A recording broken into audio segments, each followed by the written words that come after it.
Hello everyone, Simon Jacobson here. Welcome. Exodus, the inside story.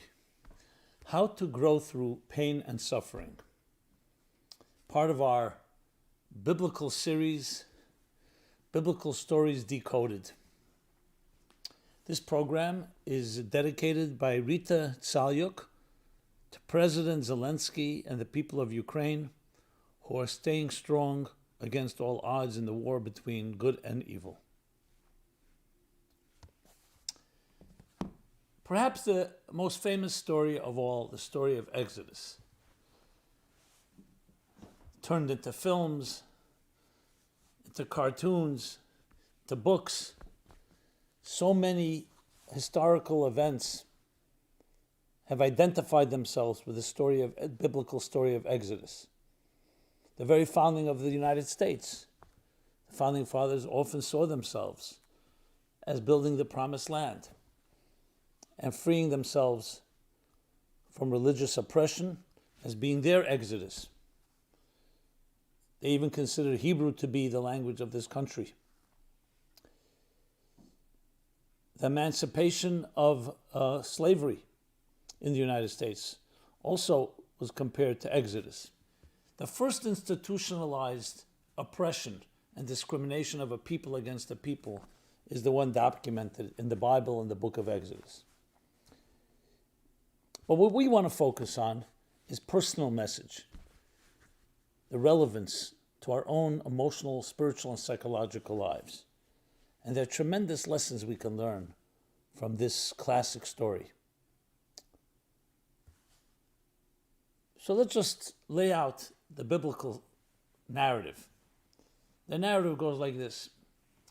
Jacob and his family have settled into Egypt during the famine, protected, loved, cherished by their Egyptian hosts. But after Jacob dies, and then Joseph dies, and all his brothers and the tribes die, there's suddenly a change of heart. In the words of the Bible, a new king has arisen, a new leader. There are two opinions whether it was an actually new leader or was the same leader, but he very conveniently forgot all the favors that were done to him. And he felt threatened by the Jewish people. So he devised a conspiracy to slowly get them to work for the Egyptians and ultimately enslave them. Literally slave labor, which would turn into a genocide, into a Holocaust. The Nazis actually used similar methods. I'm not sure if they took it from the Bible. But bottom line is, suddenly a free people, were enslaved and completely under the control of their Egyptian masters. And that's the setting. And it gets only worse. The oppression, the affliction, the deaths, all listed in the Bible. You can look at it right in the beginning of the book of Exodus. So without going into all the details, the real question is, what do we learn from this story? What happens? Because if you want to have a historical record of a people oppressed, here's one. And what happened? This nation would ultimately experience exodus, redemption, be freed, leave Egypt, and build the great nation of Israel, and march towards Sinai and then toward the promised land. And here we are now, we're talking about over 3,300 years later. To be precise, it's exactly 3,335 years later. And the nation of Israel, despite all odds, despite being oppressed many times after that, not only survived, has thrived. People marvel and wonder. How? For so many years without a country, without an empire, without money, without armies. How did they make it? Everybody's looking and seeking for ways to deal with challenges, with pain, with suffering. How do we grow through it? Here you have both a collective and an individual story. What was the formula? What was the secret? The Bible tells it to us. And we actually can see the story written literally. But let's focus and emphasize on what happens. So there's a verse that I'd like to underscore. Right in the beginning of Exodus, it says the following. As they were afflicted or oppressed, in direct proportion to that, they thrived and they blossomed. Or they flourished. I'm translating from the Hebrew. What does that mean? You would think oppression, affliction, suffering should break the spirit, should demoralize. And yet it says that the more they were afflicted, in direct proportion, the more they thrived, the more they flourished, the more they blossomed, the more they grew. Therein lies the secret to all growth through pain. To use the expression from the Talmud, an olive does not produce oil until you squeeze it, until you press it. All growth comes through pressure. We obviously we don't want to have undue pressure to this extent of affliction or slavery and suffering. So whether we understand that, we will never have the answer to the big question, why good people suffer. But we clearly see that it can lead people to the greatest places. Again, I reiterate, this doesn't mean we're welcoming it, doesn't mean we want it, and doesn't mean that we need more than necessary. In this case, obviously, it was a lot more. But what happened is it forged up people to become indestructible. Paradoxically, it was their suffering that caused them to become indestructible. Because how do you really test the metal? How do you become strong? It's only when you're put into hot water. That's when you're tested. That's when you're pushed to the limits. That's when you have to dig deeper. That's where you develop your resilience and your immunity. That's the fact of life. That's how we build our strengths. We build our strengths through overcoming challenges. And that which doesn't kill you makes you stronger. Literally biblical words. Now, it would be nice as a theory if it was someone suggested this idea. But here we have real proof, real life, what actually happened. But let's dissect this first. Dissect it further. Why is it then that so many people who do suffer get broken, get demoralized, and are unable to pick themselves up and become greater? What was it that they had in them that allowed their suffering to cause them to thrive? And the answer is the concept of faith, of trust. We actually have it in our currency. In God we trust. So let's continue the narrative. When Pharaoh hears from his stargazers, what does he hear from them? He hears that a man will rise who will become the redeemer, the savior of the Jewish people. That man would be Moses. When Pharaoh hears that, comes up with a great idea. Let us kill all the newborn males. So this man will never grow up to be a redeemer. And that's what they did.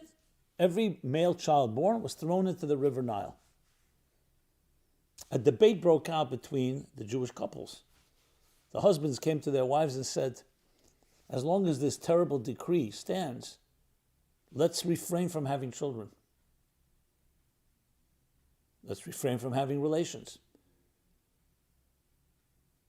And what seemed logical, seemed very rational. They're killing all the boys. The women responded and said, we were promised that we would get out of this place. We believe in that promise. If we don't have children, we'll die in this God-forsaken Egypt. And we'll never be redeemed. And when the husband said, but what are we going to do? They said, we'll find ways. So many boys were killed. No one doubts that. No one denies that. But the women came up with, devised all kinds of plots. Some went out into the field to give birth. They found their ways. And of course, the most important one, the mother of Moses, Yocheved was her name, father Amram.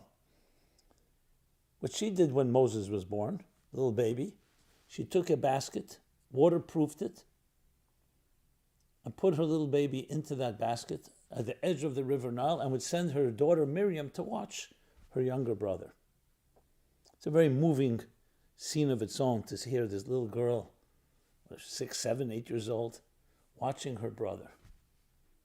Later she would be rewarded for that care that she showed.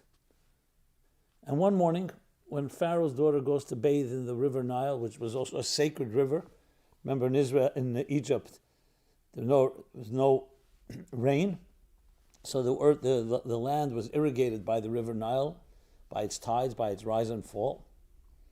So she comes out bathing and she sees a baby in a basket. She can't really reach it. She reaches out, brings that baby, and brings that little Moses back home. That's why she's called Moses, because I drew him from water. Moshe in Hebrew means min hamayim mishisu. I drew him from water. She drew this baby from water and brought him up in Pharaoh's home, and he becomes the redeemer that Pharaoh was so terrified of. So she prevailed, Yocheved. The women prevailed. Yes, there were many sacrifices. Many children died. But what was it that the women had that the men didn't quite have? They had something that Pharaoh could not destroy. Pharaoh thought, who's going to be an enemy of his? The strong men who have more brute strength than the women. The women and children can be subdued. Weapons, he had more weapons than they did. Firepower. That's the way a man thinks. But he forgot about something. Thank God. He didn't realize that what really gives victory is not how many weapons you have, how much brute strength you have. It's how much spirit you have. Spirit. Like the prophet says, not with weapons and not with an army, but with the power of spirit. When you believe in yourself, and when you believe in God, and you believe in the promises, that faith, that trust, gives you a strength that no one can vanquish. How do you destroy such strength? No weapon can destroy it. And it was that prevailed, and that's why we're told that it was in the merit of those women and their faith that the Jewish people left Egypt. That's where they got the strength. And when you know that, there's nothing that can vanquish you. And indeed, affliction and oppression only serves as a catalyst for more growth and thriving and blossoming and flourishing. Left to your own resources, left to your own tools, there's some situations that you feel possible to fight, and many not. And even if you're fighting and you can win, you're not always so sure. But when you hold on to something, there's an expression. When you hold up to something, when you're connected above, you don't fall below. So no matter how slippery the slopes are, no matter how precarious the situation is, you hold on to something that's superhuman. Consistently look through history. The people who suffered and came through it was because they had something stronger than their suffering. They were not defined by their suffering. So though suffering is painful, no one's denying that, but it brought out deeper strengths, and those deeper strengths allowed them to prevail. And this is a lesson for each one of us. What do you hold on to? What are your values? What are the things that are most important to you?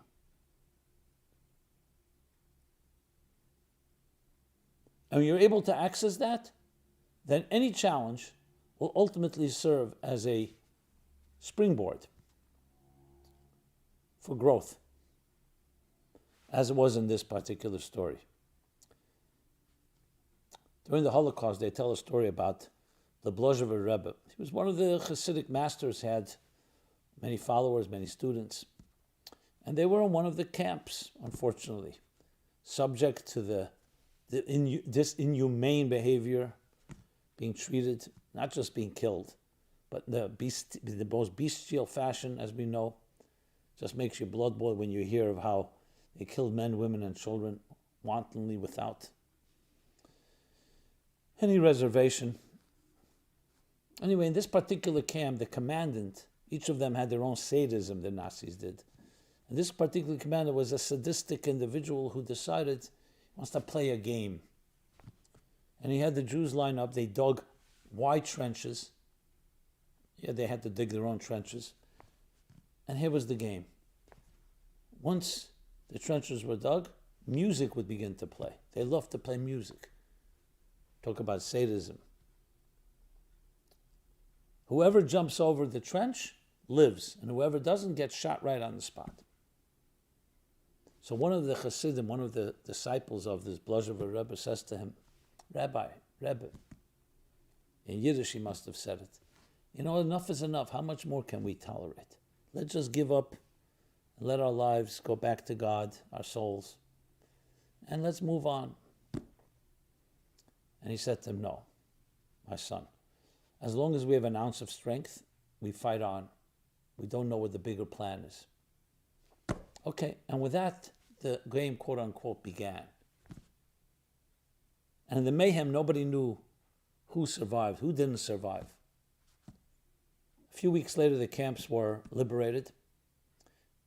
And lo and behold, the Rebbe and Chassid both survived, and they met each other at one of the DP camps following the war. And the Rebbe says to the Chassid says to the Rebbe, they're both surprised. The Chassid says to the Rebbe, you're not a young man. How did you jump over the trench? How did you make it? He said, I closed my eyes and I held on to the coattails for my dear life, to the coattails of my holy father, my holy grandfather, my holy great-grandfather, and spiritually. And it gave me the strength to jump. And he turns to the Chassid and said, how about you? He said, Rebbe, I held on to your coattails. No one is an island unto themselves. But you can choose to isolate yourself and separate yourself, and then you're as strong as you can be.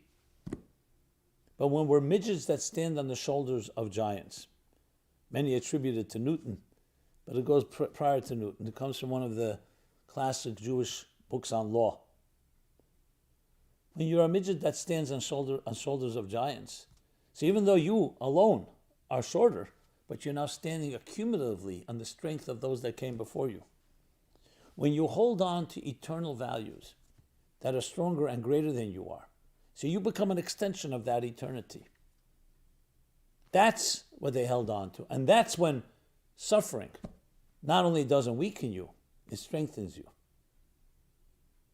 Because the pressure, the challenge, builds that resilience, builds that immunity, builds that tremendous strength, indestructible strength. So in each of our lives, we have to find who are those fathers, grandfathers, great-grandfathers, great-grandmothers, mothers. What do they stand for? What are the values?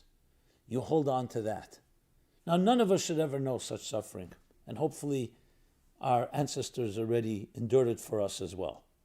But each in our own way will go through our setbacks. Some perhaps more subtle than others, sometimes quite traumatic. Again, we should all be protected. But when the day comes, and if it does come, don't think you become unprepared. You're not. You're filled with an arsenal within your own soul, within your own psyche, and within your own history. It's there for your taking. Always remember, we may suffer, but you're not a sufferer. You're not defined by your life experiences. You may not control your circumstances, but you completely control how you're going to navigate. And in the story of Exodus, we learn the power of invulnerability. We learn the power of indestructibility. And it becomes precisely because we're vulnerable, and precisely because we were susceptible, we were suffering. That made us stronger. And that can make each one of us stronger.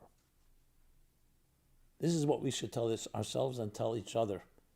So whether it's you or someone you know that may be going through a rough patch or a difficult moment, so we all pray that shouldn't come, but if it does come, don't see it as the end of the narrative. It's a story like the woman understood. It's a narrative. The narrative is not over. It may be very painful, and right now it may seem unbearable, but the story is not over. As someone once wrote to me, someone who suffered greatly, lost a young husband and children, and left with little babies, orphans.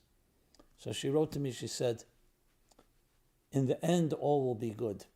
And if it's not good, it means it's not the end. The narrative is not over. Never think it's over. And it also didn't begin with you.